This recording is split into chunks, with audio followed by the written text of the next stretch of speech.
Gardez l'œil ouvert. 15 histoires de disparitions mystérieuses. Écrit et lu par Victoria Charlton.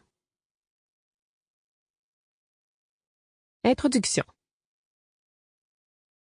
Merci à vous qui avez acheté ce livre.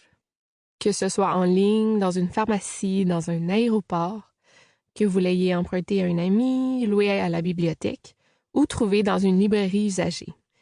Si vous en avez feuilleté les premières pages, j'ai déjà atteint mon objectif.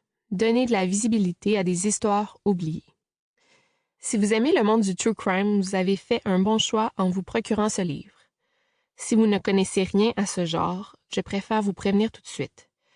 Vous vous apprêtez à entrer dans un monde sombre, parfois saugrenu, rempli d'obsessions, de souffrances et, étrangement, assez addictif.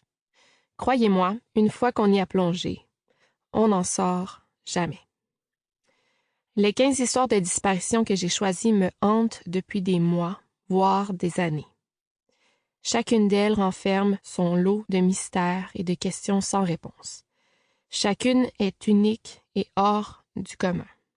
D'ailleurs, mon éditrice m'a fait remarquer qu'au début de chaque chapitre, j'utilisais toujours la même phrase pour introduire mon récit. Cette histoire est la plus bizarre que j'ai entendue.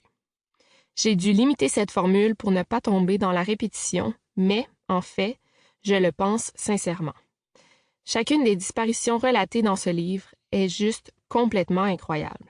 Mais surtout, chacune est extrêmement triste. Ce livre, je l'ai écrit pour rendre hommage aux personnes disparues, à ces victimes qu'on a tendance à oublier trop rapidement. Leur histoire tragique fait les manchettes des journaux pendant quelques jours et, très vite, on passe à un autre fait divers aussi terrible que le précédent. Je veux changer ça. Je n'ai pas la prétention de penser que ce livre pourra résoudre l'énigme de leur disparition, mais j'ai celle de croire en mes capacités à partager leur récit et à convaincre mes lecteurs de leur importance.